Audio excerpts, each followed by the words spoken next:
sur l'autre cliché, on revenait. Ça demandait une concentration remarquable. Oui, beaucoup d'étudiants au cycle supérieur qu'on paye pas très, très cher et qui sont payés pour faire ça. Finalement, des esclaves de l'astronomie. Mais donc, on faisait ça à la mitaine, littéralement. La beauté des deux équipes auxquelles appartiennent les trois chercheurs, c'est qu'ils ont automatisé la procédure. On prend les clichés, ce sont des clichés numériques là, obtenus par des caméras, des détecteurs électroniques, et on fait l'analyse des clichés par des ordinateurs. Il y a des algorithmes qui ont été développés qui permettent de comparer rapidement les différents clichés, d'éliminer les artefacts. L'œil humain est très habile à éliminer les artefacts. Un ordinateur, on doit lui apprendre comment le faire. Alors donc, d'éliminer les artefacts et de ne conserver que les vraies découvertes. Ensuite, il fallait évidemment, les algorithmes généraient des listes relativement restreintes de candidats potentiels. Il faut les confirmer par observation visuelle, mais le gros du travail avait été fait. Ça permettait, en automatisant la procédure, ça permettait de prendre les clichés d'une nuit à l'autre et littéralement en moins de 24 heures d'avoir une liste de candidats de supernova de type 1A. Sur lesquels, après ça, pointer les télescopes plus gros et essayer de suivre l'évolution pendant quelques jours ou quelques semaines. Exactement. Alors donc, sur une période de quelques années, ils ont bâti une base de données constituée de plusieurs supernovas. Ils avaient une 50aine d'observations chacun, de supernovas situées à grande distance. Avec ça, ils arrivaient à mesurer la distance de ces galaxies lointaines. On pouvait aussi mesurer leur vitesse. Et donc, en faisant la comparaison entre la vitesse et la distance, de savoir si elles sont situées, si elles se déplacent à vitesse constante ou si ça accélère. Et c'est ce qu'on a découvert. On s'est rendu compte que ces supernovas étaient plus loin que ce que l'on croyait. Si elles sont plus loin, c'est l'univers a accéléré. Il a gonflé en accélérant pour les amener plus loin au moment où on les observe. Alors qu'elles auraient dû être plus près, elles étaient au contraire plus loin. Donc, la conclusion inévitable, c'est que l'univers accélère.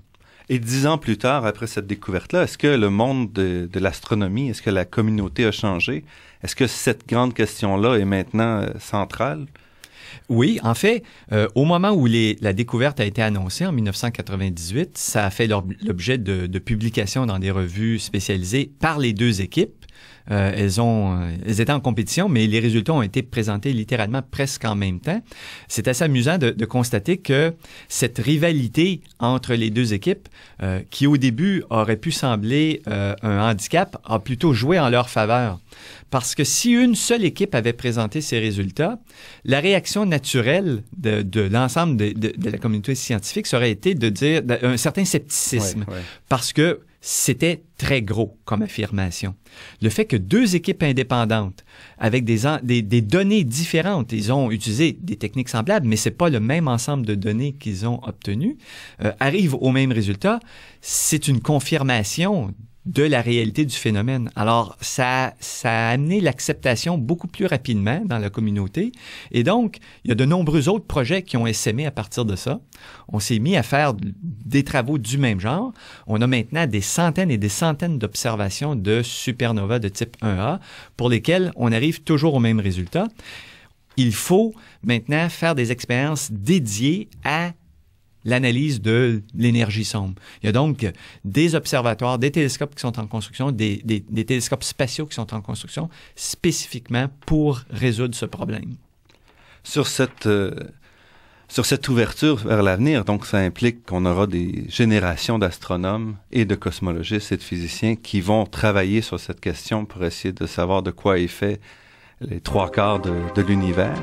Je vous remercie beaucoup, Robert Lamontagne. Robert Lamontagne, qui est astronome au département de physique de l'Université de Montréal et également directeur exécutif de l'Observatoire du Mont Mégantic.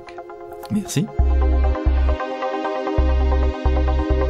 Je remercie Daniel Fortin à la technique, Marc-André Miron au site Internet et Ginette Beaulieu, productrice déléguée. Je remercie aussi Athéna Énergie, fournisseur de gaz naturel et commanditaire officiel de La Grande Équation, pour son soutien à la promotion des sciences auprès du grand public. Cette émission est également rendue possible en partie grâce à la Fondation des chaires de recherche du Canada et de l'Université de Montréal. Vous pourrez réentendre cette émission en vous rendant sur le site web de La Grande Équation, lagrandeéquation.ca sans accent. L'émission est également disponible sur la page Université de Montréal de iTunes U. Ici Normand Mousseau qui vous dit à la semaine prochaine. D'ici là, restez à l'écoute de Radio Ville-Marie pour découvrir votre monde sous toutes ses facettes.